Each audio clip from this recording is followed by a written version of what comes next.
ধর্ষকের মৃত্যুর আগে ধর্ষী তাকে মৃত্যুবরণ করতে হয়। এটা হচ্ছে আমাদের সোনার বাংলাদেশ। একজন ধর্ষকের জীবনের মূল্যটা এত বেশি যে তাকে ফাঁসির মঞ্চে দাঁড় করা যাবে না। আমরা বাংলাদেশে কয়জন ধর্ষকের নাম জানি যাকে কঠোর থেকে কঠোরতম শাস্তি দেওয়া হয়েছে, যাকে ফাঁসির মঞ্চে দাঁড় করা হয়েছে? আমরা কি আদৌ কেউ জানি? জানি না। অথচ আমরা কতগুলো যারা ধর্ষিত হয়েছে তাদের নাম জানি। অনেক বড় এই লিস্ট, আসলে অনেক বড়, বলে শেষ করা যাবে না। কুমিল্লার তনু, মাগুরার আসিয়া, 2 দিন আগেও কিশোরগঞ্জে 8ম শ্রেণীর একটি ছাত্রীকে বাসা থেকে তুলে নিয়ে ধর্ষণ করা হচ্ছে। বাবার হাতে মেয়ে ধর্ষিত হচ্ছে, ভাইয়ের হাতে বোন ধর্ষিত হচ্ছে। আমরা আসলে নিরাপদটা কোথায়? আমার মনে হচ্ছে আমরা যেন আইয়ামে জাহিলিয়া যুগে চলে গিয়েছি। মাঝে মধ্যে মনে হয় এর থেকেও খারাপ সময় আছি আমরা, কারণ ওই যুগে মেয়েরা অ্যাটলিস্ট সম্মান নিয়ে মৃত্যুবরণ করতে পারত। জন্মের পরপর জ্যান্ত মাটিতে পুঁতে দেওয়া হতো, আর আমাদের ধর্ষণ করে নির্মমভাবে তারপর মৃত্যুবরণ করতে হচ্ছে।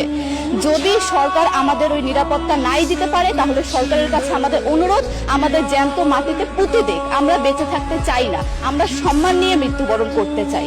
আমরা এই দেশে থাকতে চাই না যে এই দেশে আমাদের কোনো নিরাপত্তা নেই, যে এই দেশে রাস্তা দিয়ে হাঁটলে আমাদের মধ্যে একটা আতঙ্ক কাজ করে, কখন কি না কি হয়ে যায়।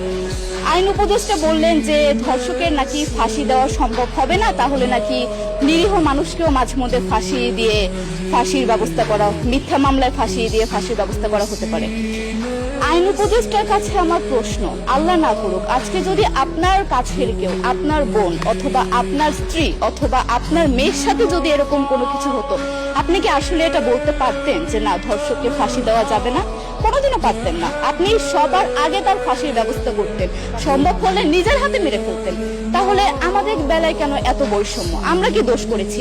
আমরা কি নারী না? আমরাও তো কারো বোন, আমরাও তো কোনো বাবার সন্তান, আমাদেরও তো বেঁচে থাকার অধিকার আছে, তাই না?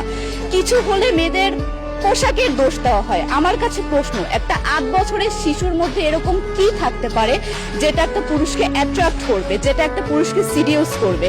সেরকম হলে আসলে ধর্ষণ করা হতো সবসময় প্রাপ্তবয়স্ক মহিলাকে। কিন্তু আমরা আসলে পরিসংখ্যান গবেষণা করলে দেখতে পারি যে ধর্ষক সবচেয়ে বেশি করা হচ্ছে শিশুদেরকে, কিশোরীদের সবচেয়ে বেশি ধর্ষণ করা হচ্ছে। দৃষ্টিভঙ্গি পরিবর্তন করুন, চিন্তা ভাবনা পরিবর্তন করুন, ধর্ষকদের আইনের আওতায় আনুন। যদি আইন উপদেষ্টা অথবা প্রশাসন যদি ধর্ষকদের শাস্তির ব্যবস্থা না করতে পারে, আমাদের হাতে তুলে দেন, আমরা নিজেদের হাতে শাস্তি দিয়ে দিতে পারবো। এই সাহস আমাদের মধ্যে আছে। বেঁচে থাকার জন্য আমাদের যতটা কঠিন হতে হবে, আমরা কঠিন হওয়ার জন্য প্রস্তুত আছি। আমরা ফাঁসি চাই, ধর্ষকদের কঠোর থেকে কঠোরতম শাস্তি চাই। যতদিন না পর্যন্ত ফাঁসি দেওয়া হবে, যতদিন না পর্যন্ত ধর্ষকদের শাস্তির ব্যবস্থা করা হবে, আমরা আমাদের আন্দোলন অব্যাহত রাখবো। দরকার হলে আমরা শিক্ষা প্রতিষ্ঠান বন্ধ করে দিব, তবুও আমরা থামবো না। এটাই আমাদের দাবি।